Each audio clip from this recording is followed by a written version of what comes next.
Iniciamos de inmediato con la información sobre la investigación que ha pedido la concejal Cosette López, la abogada Cosette López, sobre una intención de daño al equipo electoral en una bodega tecnológica del Infop. La tengo a ella en este momento en línea y le voy a dar la bienvenida de inmediato porque sé que tiene una agenda ocupadísima. Abogada, muy buenas tardes, bienvenida, gracias por haber aceptado esta llamada. Mire, yo sé que a usted no le gusta especular, para nada, usted no está para eso. Da respuestas bien concisas, bien precisas. A nosotros nos interesa saber qué es lo que está pasando dentro del Consejo Nacional Electoral. Lo demás lo podemos interpretar. Yo sé que es abogada, así que sabemos cómo le gustan las preguntas. Pero hay una gran desconfianza en la gestión de Ana Paula Juan, mucha incertidumbre, más que desconfianza es incertidumbre. Esto se lo decimos de parte de la población. Le vamos a hacer esta serie de preguntas que nos va a decir qué podemos esperar de este próximo proceso electoral que va a ser dirigido por Ana Paula Juan. Bienvenida, buenas tardes. Muy buenas tardes, un gusto saludarles nuevamente. Pues con relación a su pregunta, estimo, según lo que he conversado, que la consejera quiere pues hacer una gestión en la que estaría al frente como presidenta, en la cual tengamos un enfoque que nos ayude mucho a fortalecer la confianza en el proceso y a construir la certidumbre que necesitamos generar. En esta interacción de las elecciones generales somos múltiples personas las que participamos, cada una de ellas con bastante importancia, desde quien emite el voto hasta quien lo cuenta y quien eventualmente emite una declaratoria, que somos nosotros acá en el pleno. Entiendo que quiere pues contribuir con ese clima de paz y de certidumbre que quiere el país, y pues para ese trabajo por Honduras pues cuenta con mi apoyo y supondría también con el resto de los colaboradores del CNE. Ahora, abogada, en la primera sesión convocada a pleno, usted, entendemos nosotros, no sé si es que no fue notificada o si es que usted no pudo ir, pero la sesión se llevó a cabo. Cuando Marlon Ochoa decidía no ir, se suspendía la sesión en aras de una relación armoniosa en el Consejo Nacional Electoral. ¿Es que esto ya no importa una vez que usted ya no es presidente? Bueno, para un asunto de precisión diré que de lo que yo tuve conocimiento ese día, que fue el primer día en que asumió como presidenta, se celebró una reunión de trabajo. Y como digo, según la información que yo obtuve, yo me encuentro pues obviamente cercana a la oficina de ambos consejeros. Se celebró una reunión con el personal administrativo de ambos despachos, con los dos consejeros y con la secretaria general. Yo me encontraba en esas horas en mi despacho y me empezaron a llegar algunas correspondencias que íbamos a enviar en conjunto, que generalmente emitimos estando juntos en reunión de trabajo. No hubo una sesión de pleno, pero sí hubo una reunión de trabajo en la que sí, efectivamente yo no fui partícipe. Yo me enteré, de hecho, porque me empezaron a hacer consultas externas al respecto y pues coincidía con que se me estaban remitiendo documentos suscritos por ambos que yo estaba siendo convocada para firmar, más no había formado parte de la conversación. Luego, al día siguiente, bueno, esa misma noche me citaron para una sesión, ahora sí de pleno para el día siguiente, en la cual los temas eran precisamente los últimos que habían estado en las sesiones de pleno que yo convoqué. Así que quiero pensar que se debía a que esa agenda ya era ampliamente conocida por mi persona, e incluso yo había emitido mi voto sobre 2 o 3 temas de ellos por escrito. Quiero pensar que esa fue la situación por la cual no fuimos convocados ni enterados de esa reunión. También recuerdo cuando estuvo aquí en el estudio y me dijo que veía que el panorama no se veía bien para las elecciones internas, pero que usted quería pensarlo mejor. Y lo que sucedió fue el panorama que usted preveía. Ahora, en otra pregunta, ¿cómo dejó usted blindado el proceso electoral a través del cronograma? O sea, ¿qué decisiones clave se adoptaron bajo su presidencia para blindar el cronograma y el proceso electoral que ya no pueden ser modificadas? Y pregunto esto porque hoy escuché una entrevista suya donde usted decía, las afinidades y las dinámicas individuales no las podemos controlar nosotros. Entonces eso me dice mucho a mí de que probablemente va a haber más situaciones de este tipo y que usted debe de haber jugado desde antemano con balón adelantado. ¿Cómo blindó usted durante su presidencia el cronograma electoral para que se dieran las próximas elecciones? Bueno, nosotros tuvimos en la mano la oportunidad de hacer la contratación de proyectos sensibles. Hubo un retraso considerable. No podemos decir que no impactó la parálisis provocada por grupos que interrumpieron el cronograma a partir del 7 de julio. Hemos estado trabajando para que se reponga el tiempo. En ese sentido, mínimamente se logró la adjudicación de 3 contratos sensibles, como es la auditoría, el sistema de identificación biométrica de los votantes y el sistema de transmisión de resultados electorales preliminares, escrutinios de la divulgación. Esos son procesos altamente sensibles. Lastimosamente, pues transporte todavía está por verse y estamos ahora mismo, este viernes vamos a recibir ofertas para documentos electorales. Estamos en evaluación ahora mismo de el tema de instructivos. ¿Qué hemos tratado de hacer? Cosas que podemos seguir haciendo. Están los procesos sensibles en términos de contratación y de implementación, pero hay muchos procesos adicionales. Por ejemplo, ahora estoy preparando un documento que voy a proponer al Pleno para una seguridad, protocolos de seguridad de acceso al data center. ¿Por qué? Porque debemos reforzar parámetros de seguridad. He solicitado también a la unidad de bienes del CNE que me remitan el inventario de dispositivos biométricos que tenemos con el email. ¿Qué es el email? Es el identificador igual que el del celular, que nos permite saber de qué aparato en estricto se pueden confirmar las transmisiones que se van a dar el 30 de noviembre y que sean de nuestro inventario. Muchas cosas que podemos seguir haciendo. Para blindar un proceso, debo decir que tenemos que hacer un trabajo de hubo un impacto en el cronograma, pero gran parte, obviamente, de la tecnología que se va a aplicar ya está en proceso. De hecho, justamente un día antes de salir de la presidencia, se hizo también la recepción de apertura de ofertas para la conectividad para los 1.728 centros de votación sin conectividad. Así que hay múltiples cosas que aún vamos a seguir haciendo, pero que estaban iniciadas y con buen suceso antes de salir de la presidencia, igual que 7 reglamentos cuyos borradores quedaron listos, incluido el de observación electoral que se aprobó en la primera sesión en que ya preside la consejera. Abogada, una última pregunta antes de pasarle aquí a mi colega Rodrigo Javier Wong. Ana Paola Hall ha mostrado respaldo o algún tipo de preocupación por la petición que usted ha hecho de información sobre lo ocurrido en la bodega del Info. En ese momento justamente voy a sostener una reunión con ella para que comentarle el tema, porque ya me ha llegado un primer informe. Me dijo que se iba a reunir ella con sus colaboradores para estar enterada. Todavía no hemos tenido la oportunidad de intercambiar impresiones sobre los hechos objetivos que nos están siendo reportados, pero entendería que la protección del cronograma electoral, de los trabajos conjuntos, del cronograma interno que se establece para los procesos que no son del cronograma general, ¿verdad?, deben ser respetados y se debe garantizar el acceso igualitario y el hecho de que se compartan las responsabilidades de forma equitativa entre todos los representantes de los diferentes despachos. Abogada, buenas tardes. Le saluda Rodrigo Javier. A ver, le escuché bien, ¿aún no ha sido adjudicado el transporte que deberá acarrear el material electoral el próximo 30 de noviembre? Muchas gracias, buenas tardes, un gusto saludarle. Bueno, ese proceso ni siquiera se ha lanzado, era uno de los procesos que también se tenía que haber lanzado antes. Fue también impactado por lo del cronograma, su retención, y ahora estamos esperando que se remitan los requerimientos para poder hacer el lanzamiento del proceso.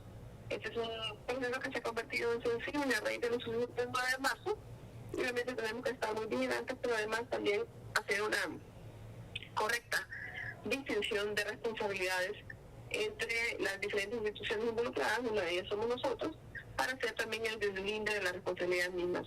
Por ahora se están emitiendo un nivel de capacitación, también los instructivos, que implican cuáles son los roles de cada una de estas otras instituciones, y he solicitado, por ejemplo, que entre las condiciones que se pueda dar a los que ejecutan el transporte esté el de cambiar las rutas cuando que sean distintas, que no puedan cambiar las rutas que se han acordado previamente con el CNE. Eso estoy pidiendo que se introduzca como una de las prohibiciones, lo cual implica, por supuesto, que no ocurra lo que ocurrió ahora, que no teníamos conocimiento o no tenía conocimiento de las demás partes logísticas del CNE de cuáles eran exactamente las rutas que se iban a seguir. Esa es parte del blindaje de lo que mencionaba Mónica. Ahora, abogada, usted mencionaba hace un instante la fecha 9 de marzo. Los medios nos concentramos en su actividad porque usted presidía el proceso electoral primario, pero descuidamos el rol que jugó doña Ana Paola. ¿Qué estaba haciendo ella ese domingo que no nos concentramos los medios en darle seguimiento? ¿La estaba asistiendo en algo, abogada, o estaba en alguna tarea en específico?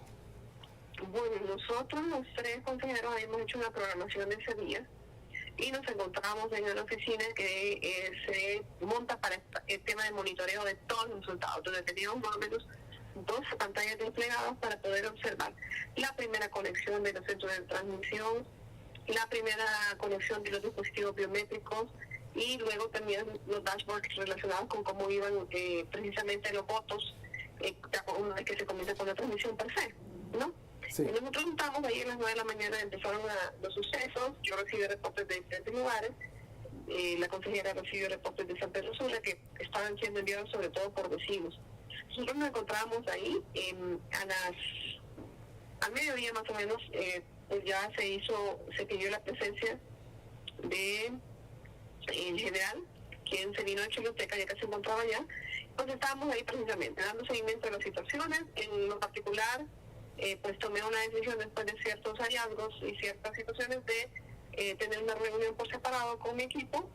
Se programó la recuperación de las maletas y se incorporó una persona que es del despacho de la consejera Hall y le dio su autorización para poder participó y ya después ambos consejeros se unieron cuando ya se habían recuperado las maletas y se habían reconcentrado en el enfoque. Pero en ese momento del mediodía del domingo 9 de marzo, abogada, cuando usted detecta la crisis y encuentra el problema de que el problema está en que mucho del material no llegó a su destino final porque andaba por ahí dándole vueltas a la ciudad, andaba haciendo turismo ese domingo, ¿en qué se ofreció doña Ana Paola? ¿En qué le dijo? Que usted recuerde que ella le haya dicho, consejera, la voy a asistir en esta situación o déjeme arreglarle este asunto. ¿Qué fue lo que específicamente hizo ella el 9 de marzo que realmente vale la pena destacar en este momento? Y que usted pudo haber sentido en aquel domingo como un respaldo de esa compañera de organismo electoral. Bueno, en ese momento la verdad yo me dediqué a recabar los datos, pedí informes a la parte de sistemas, hice cruces de datos, no estaba concentrada en una actividad conjunta con los consejeros. No sé exactamente qué estaban haciendo en esos momentos ellos ahí en el salón. Yo estaba haciendo ese análisis, por supuesto que todos teníamos los datos que nos estaban dando comunes, yo me dediqué a verificarlos. El respaldo se sintió ya en el momento en que fuimos, por supuesto, al informe en conjunto y juntos redistribuimos el material electoral que ya había sido concentrado. El mayor respaldo, debo decir, por supuesto, fue de las personas que como cliente personal, siendo subalternos de ese despacho, fueron a rescatar el material e incluso pues tuvieron que seguirlo hasta con miedo, porque no sabían exactamente qué estaba sucediendo, pero se pudo rescatar al final y se pudieron instalar, igual que las personas que concentraban en el centro logístico electoral se dedicaron a acompañar después cada uno de las rutas que redistribuyeron el material y se fueron a instalar.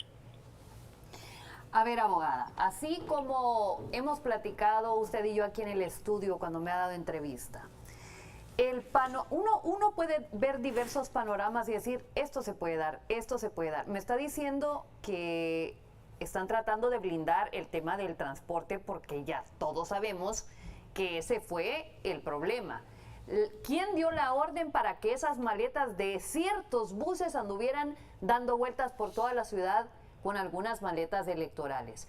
Pero como decía el embajador de Chile cuando fue invitado a una reunión con las Fuerzas Armadas, cuando salió dijo, no, muy bien, todo en la reunión, muy bien, nos explicaron qué fue lo que pasó en las elecciones internas, pero nosotros nos enteramos de lo que pasó por los medios porque no hay un informe per se. No ha habido una investigación, todavía estamos esperando una investigación oficial de parte del fiscal. Si nosotros no hemos podido obtener ese informe, abogada, ¿Qué podemos esperar para las próximas elecciones? Con su mirada. Bajo mi perspectiva, creo que en el Consejo Nacional Electoral se debe tener más cuidado de esta correlación de responsabilidad que se tiene con otra entidad. Al final, sí había una situación en la cual no había personas presentes del Consejo en las unidades que estaban transportando el material electoral, únicamente estaban los conductores que fueron contratados con las unidades y el personal militar. ¿Quién dio la orden de que anduvieran dando vueltas? No sabría yo decirle.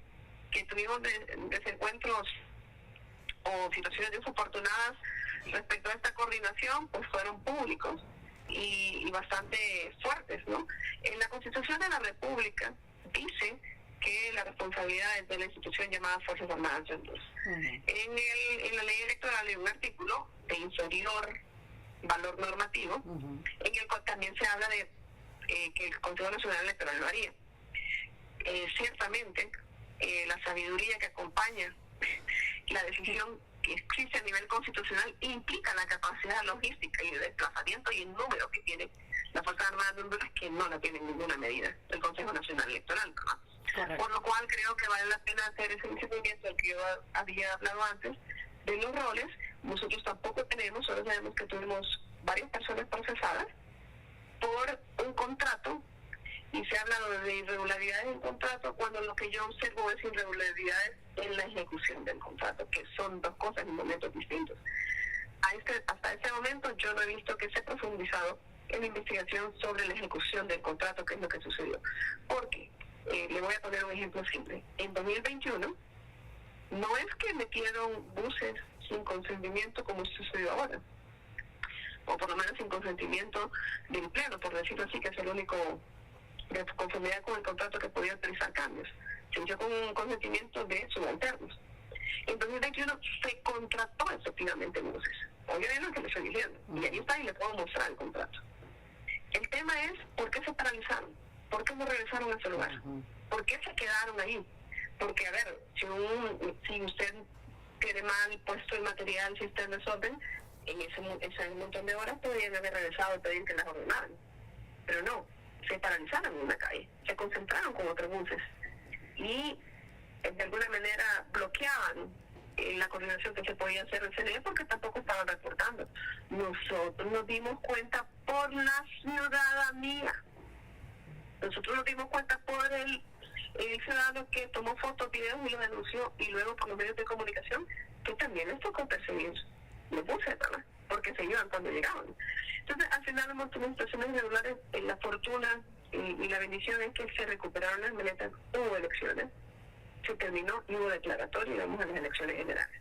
Las prevenciones vienen, eso no pendientes del proceso, de saber que la ciudadanía tiene que hacer observación de las rutas también, que los partidos políticos tienen que estar muy pendientes de ello a través de sus comités departamentales y municipales, más allá de la vigilancia y de las funciones que le da la ley misma. Tienen que saber ver bien lo de los centros de acopio, porque vea, no hubo un desperfecto mecánico tampoco en esas unidades, suponiendo que es el asunto, que el problema es que fueran autobuses, que no estuvo bien porque no era lo que decía el contrato, pero suponiendo que ese era el problema, no se identificó en las pericias que hubiera ningún desperfecto mecánico que implicara que estuvieran paralizadas.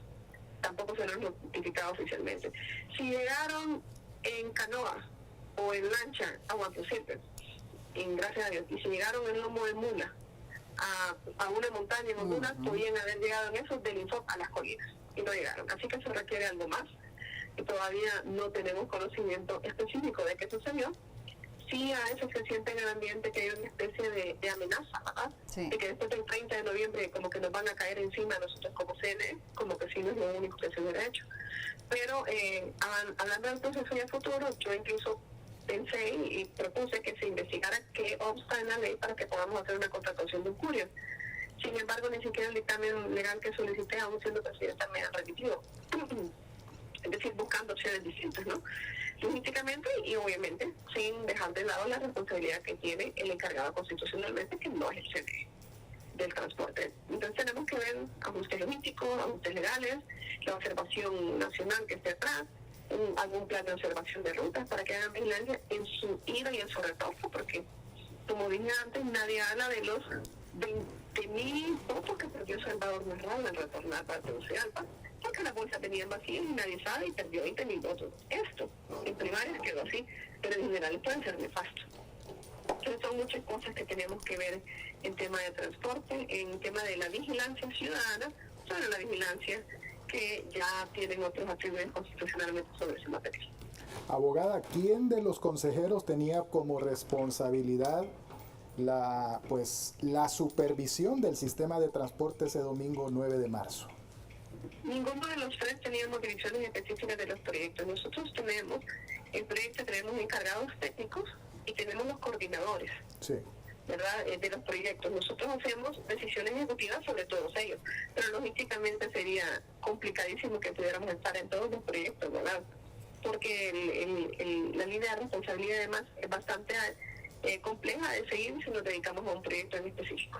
¿Cuál fue el rol del consejero Marlon Ochoa el domingo 9 de marzo? El consejero Ochoa, pues obviamente cuando se nos daban los informes y todo, estábamos sentados los tres ahí, estuvimos recibiéndolos. Entendería que él estuvo haciendo algunas coordinaciones también. ¿Qué coordinaciones? Fuerzas Armadas, bueno, en el momento en que, por ejemplo, nos dimos cuenta que los buses habían arrancado de nuevo, él colaboró con hacer llamadas conjuntas para que pudiéramos coordinar que se detuvieran y que permitieran el acceso para coordinación con el CNE. ¿Cuál cree usted, abogada? Abogada, disculpe que la interrumpa. ¿Cuál cree usted que fue el principal problema del domingo 9 de marzo? El principal problema, ¿Sí? Que usted tuvo que solventar. pues ese, creo que el principal problema fue ese, ¿verdad? Y obviamente un asunto de gobernabilidad, porque en el momento en que yo expresé mi opinión externamente sobre qué estaba sucediendo al percibir que había ciertas cosas que eran medias verdades que nos estaban diciendo, fui aceptada con mucha viralidad, e incluso se me empezó a adjudicar a mí la responsabilidad, quisieron decir que yo tenía propiedades en temas de transporte, muchas falacias que estaban demasiado coordinadas para apenas tener una hora de que estaban sucediendo las cosas. Muchas cosas que parecían orquestadas previamente. Abogada, le agradecemos muchísimo esta entrevista. Como ve, las preguntas fueron bastante puntuales. En ningún momento tratamos de hacerla externar alguna opinión propia, sino sobre lo que pasa dentro del Consejo Nacional Electoral. El resto nosotros lo podemos interpretar con pues la crítica que tenemos como medios de comunicación. Muchísimas gracias por habernos atendido. Es un placer. En otra ocasión, con mucho gusto, de forma personal. Ha sido una conversación muy grata, muy agradable. Gracias, abogada. Que esté muy bien.